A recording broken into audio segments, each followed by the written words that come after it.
some good movies to talk about. For once, I know for sure we're going to talk about some good movies. And some bad ones. And a couple of bad ones. Okay, I'll start things off with one of the most intense and chilling films in recent years, David Fincher's Zodiac. Although there are moments of shocking violence, this fictionalized interpretation of the infamous serial killer focuses more on the investigation than the killings. Like All the President's Men, this is a procedural that feels painstakingly authentic. Zodiac isn't as flashy or startling as other Fincher films such as Seven or Fight Club, but it's his most mature and most accomplished work. Do you know that more people die in the East Bay commute every 3 months than that idiot ever killed? He offed a few citizens, he wrote a few letters, and he faded into footnote. Not that I haven't been sitting here idly, waiting for you to drop by and reinvigorate my sense of purpose. Also on my list of the best films of 2007 is 300. Now, I think in retrospect, the political controversies attached to this bloody epic seem kind of silly. This isn't about George Bush or Iraq. It's an extremely violent, extremely stylized, gloriously overwrought cinematic graphic novel. Gerard Butler slices and dices and chews up the screen as the great Spartan King Leonidas. He bellows the catchphrase of the year. Tonight, we dine in hell! You can attach all kinds of meanings to this film if you want. I appreciated the daring cinematography, the video game-style direction of Zack Snyder, and the unflinching devotion to Frank Miller's graphic novels. The sex scenes are hot, the dialogue is way appropriately over the top, the action sequences are breathtaking, and the villains are campy fun, all leading up to big, bloody fun. Not fun for me. Really? I was really bored. I thought it was really redundant, really overwrought. I think the effect is very cool at first, right? Like Sin City, and it sort of takes you into this huge world you've never seen before. But I think it wears off pretty quickly, and you can only see so many beheadings, I think. Oh, well, I don't know. I don't know if it really reached my beheading saturation level. But and you how have could you say, yeah, Christy, I probably did, but how could you say this was boring? I mean, there's so much going on and so many cool different ways for these guys to kill each other, and all that campy dialogue. It's an onslaught. It's a video game. It's like one level after another. And I think it's mind-numbing. I mean, it is beautiful. It's very cool. It has its moments, but I could not wait to get out of there. So this is not going to be on your list. It's actually not. I'm sorry. I have other ones, though, so thankfully I'll go to mine. I'll start my list off with Hot Fuzz. It's a brilliant takeoff on the buddy cop genre from the guys who did Shaun of the Dead, which was a brilliant takeoff on the zombie movie genre. Simon Pegg is perfect as an uptight London police sergeant who's been shipped to a small town where the locals mysteriously don't report any crimes. It's a great touch. He happens to look just like David Caruso. He gets teamed up with a lovably goofy Nick Frost, whose ideas about police work come from movies like Rush Hour and Point Break. What's great about Hot Fuzz and Shaun of the Dead is that they start out as parodies and slowly, subtly morph into straightforward examples of these genres. You seen a lot of action, Sergeant Angel?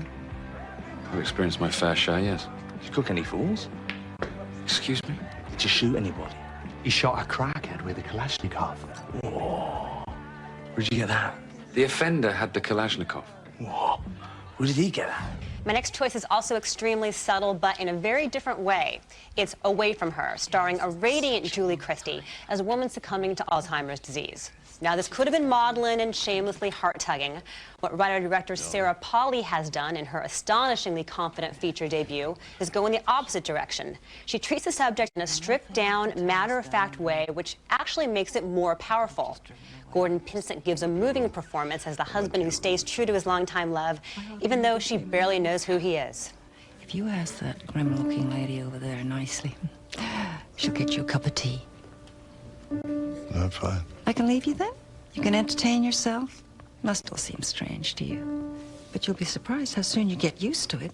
As an actress in films like Go and The Claim, Polley has always shown great maturity and intelligence. Now, at just 28, she proves she can also be a force behind the camera. It's so fun to see a great new talent like this. I thought it was a terrific film as well, and you're so right, this could have been a Lifetime movie, but was elevated beyond that with the writing and Sarah Polley's direction and the two great performances. I'm glad you mentioned Gordon Pinsent, because everybody's talking about Julie Christie as a possible Oscar contender, but it's maybe even more his story than hers. He's heartbreaking, yeah. It's so well done. And to go back to your other choice, Hot Fuzz, it's so funny, Christine. I was a little disappointed that it didn't do better here. in the United States at the box office because it's so funny and so accessible. And I don't know if people thought, well, this is going to be a parody of British films because it's just, I mean, this is a movie that takes on like Bad Boys 2 and Point Break. Actually references Point Break, which I never thought we needed to in reference. rhapsodic fashion. Yeah, it really does, in just brilliant fashion. So, two good choices. Cool. Later in the show, we make our picks for the worst movies of the year so far. And next, more of the movies that you shouldn't miss, including a little musical that I think is better than Chicago or Dreamgirls. I want an advance to $1 million. $1 million? As soon as they find out it's a fake, they'll sue you for libel. On this special show, we're celebrating the best of the best movies of 2007 so far. Sporting a kind of amazing haircut, Richard Gere gave his best performance in years in The Hoax. He's all ad-lib charm and bluster and BS as Clifford Irving, a struggling author who convinced a lot of very smart people he had exclusive access to Howard Hughes. Gere is backed by some terrific supporting performances by Stanley Tucci, Marcia Gay Harden, and in particular, Alfred Molina as Irving's co-conspirator. We shake our heads at this guy's audacity, but we can almost buy his layer cake of lies. Now, just what is going on? I have off-the-record material. I'm going to tell Howard. Either he shows his ant-bitten face, or I release it. The much-anticipated drive-in double feature Grindhouse was a major box office disappointment. Now there's talk of expanding each of the films and releasing them separately. That's fine, but I had a hell of a good time experiencing the original Bill, which included some very funny fake trailers. Robert Rodriguez had a gory good time recapturing the feel of a 70s zombie flick in Planet Terror. I was a bigger fan of Quentin Tarantino's car chase homage, Death Proof.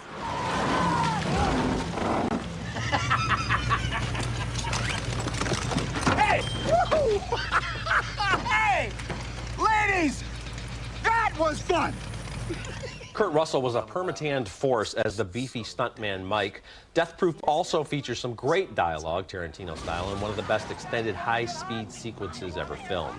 The excess of a movie menu crowded with so many zombies and shootouts and crazed psychos might have overwhelmed people. That's a shame because they missed two wildly entertaining movies from two inspired directors. And you and I are both fans of Grindhouse before, and I was so bummed it didn't do well. And I guess it's just, you know, the running time, 3 hours and 11 minutes. It opened on Easter weekend, which maybe isn't like the most happy fun time for Gore. So I was bummed about that. You know, Christy, I think even the title might have confused people. We weren't quite sure what it meant with Grindhouse. But, you know, we talk about the running time. Oh, it was more than 3 hours. Well, Spidey 3 and Pirates 3 are nearly 3 hours. So it's just a matter, I think, of marketing.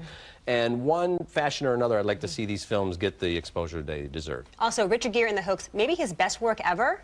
Possibly. He's so great in this movie. Right up there with American Gigolo, of course. Yes. A classic. And Pretty Woman. A classic. You know, that's the thing. Gere's a huge movie star, but there was always some debate about his acting ability. And then you see, you know, the work he does in The Hoax. I'd say you're right. There's a good argument to be made that that's the best work he's ever done. Because you're rooting for him to get away with all of this. Yes, you are. He's good at his job. That's true.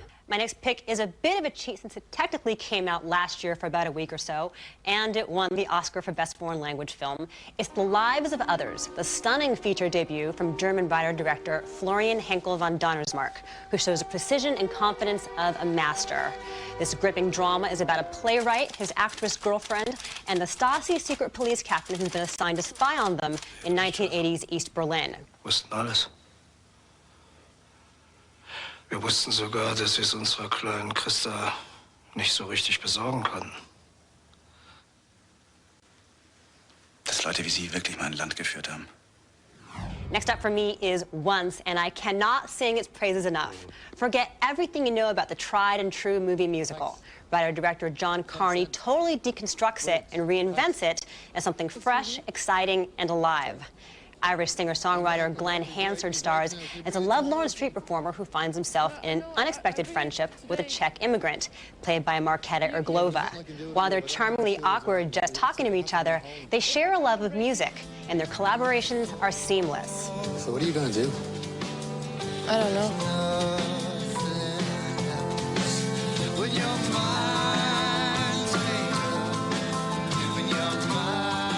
What's the Czech for do you love him? Miłeś ho?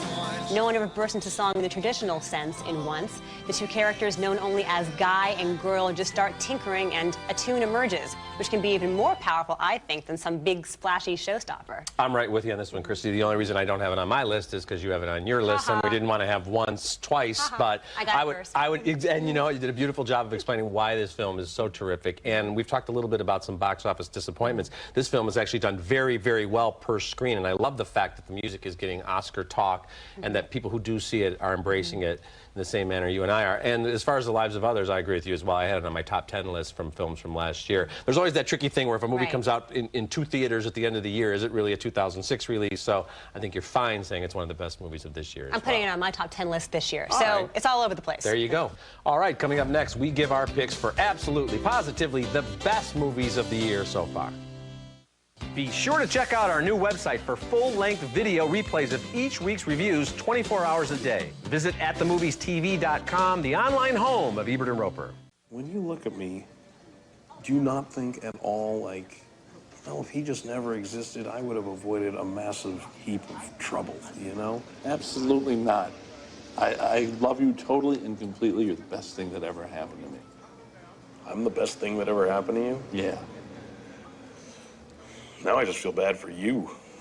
Now's the time when Richard and I make our picks for the very best movie of the year so far. My pick is a movie that I gave 4 stars to. How about that? It's Knocked Up. Judd Apatow has done it again. Following The 40-Year-Old Virgin, his sleeper hit from 2 years ago, he's come up with a comedy that's even more riotously and consistently funny, with even more heart.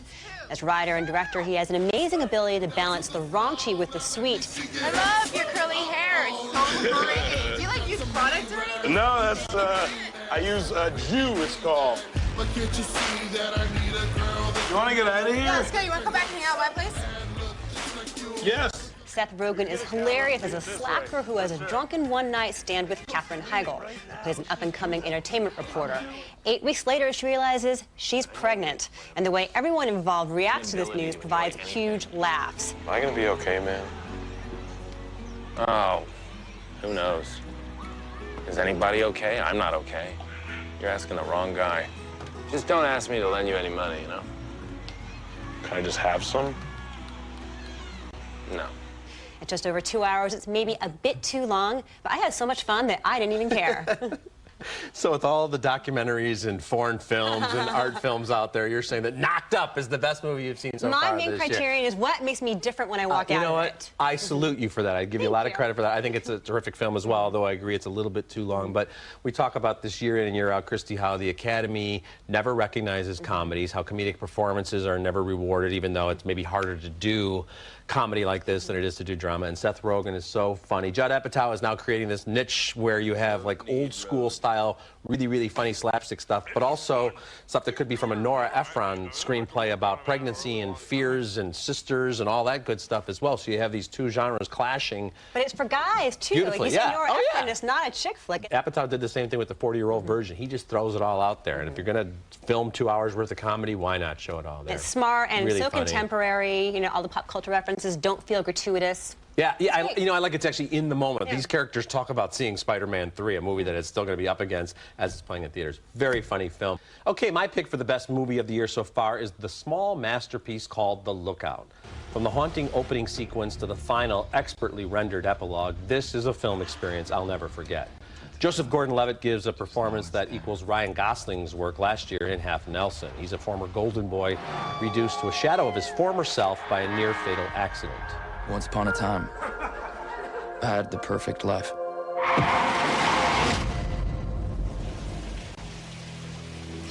Now I have to write everything down just to make it through the day. Jeff Daniels, Matthew Good, and Isla Fisher provide Oscar-level supporting work.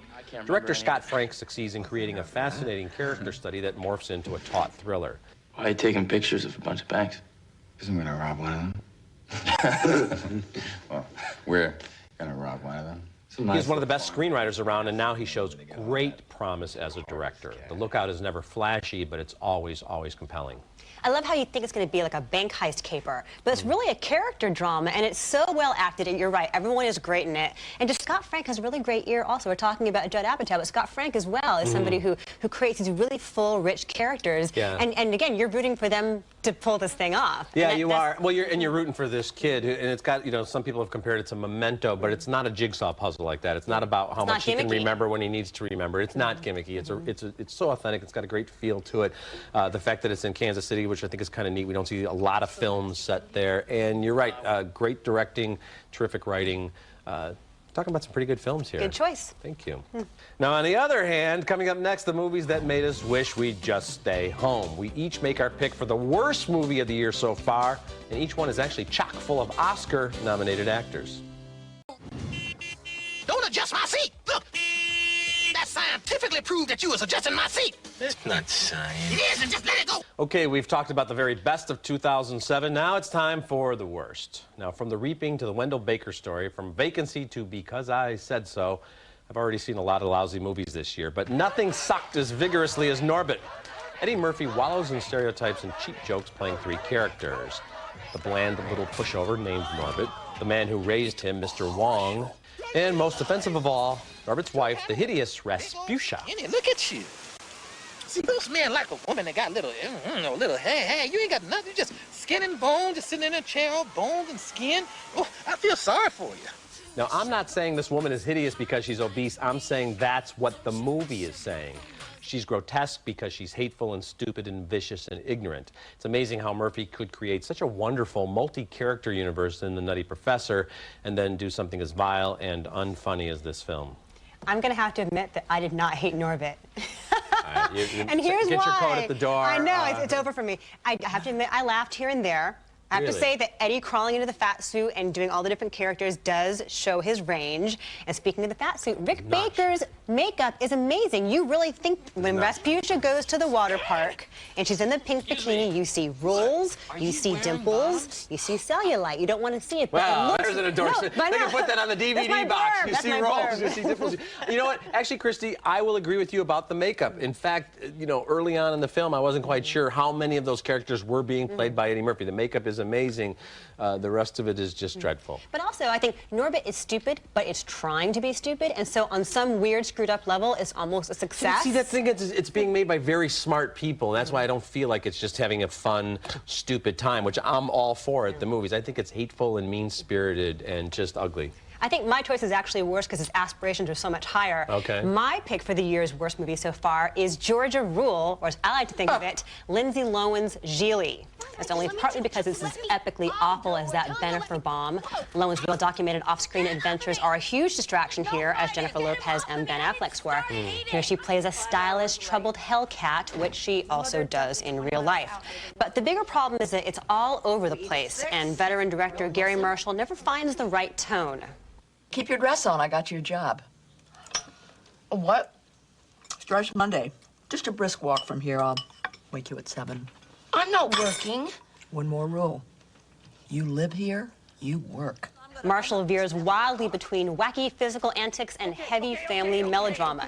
It's like a sitcom about sexual abuse. I was cringing. And he also manages to waste 3 generations of talented actresses in Lohan, Felicity Huffman, and Jane Fonda. And I hate to dump on Lindsay. She's having a hard time right now, but this is a waste of her talent, I think. Well, it's interesting, Christy, because now this is a film I didn't hate, as you mentioned about Norbit, although when I first saw the film, my print review, I gave it 2.5 stars. Then I changed it to 2 stars, and as time goes on, I'm coming closer to agreeing with your opinion of this, that it was really kind of a train wreck.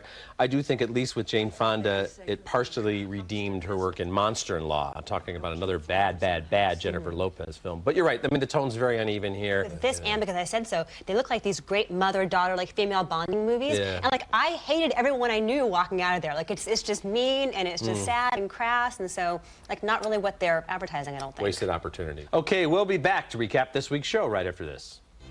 Closed captioning for Ebert and Roeper is sponsored by... Man has evolved to the point where he no longer needs to stand in line for tickets. The MovieTickets.card, available only at MovieTickets.com.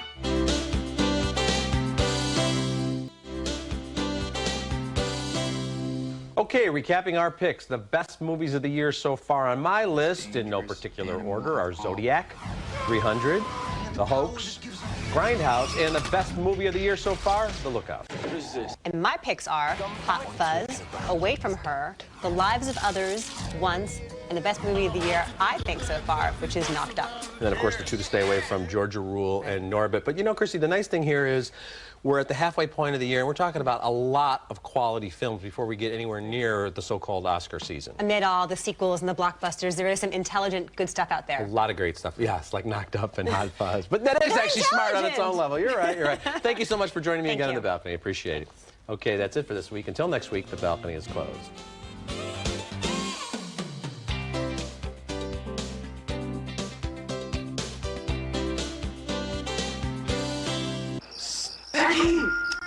It's Sweet Strawberry Serenade. Delicious strawberries served up with funnel cakes, French toast, or pancakes only at IHOP. Come hungry, leave happy. You don't feel guilty? Nope. It's the extra creamy ice cream you don't have to feel guilty about. Double churn from Breyers. Stay at any Best Western 6 nights between June 29th and August 12th and get your wishes granted too with a Fairly Odd Parents $50 travel card. Visit bestwestern.com for details. Oh, those are so cute. I know, I love my Skechers. What would I do without my Skechers, right? I know, I love them. Skechers. Fun colors, fun fashion.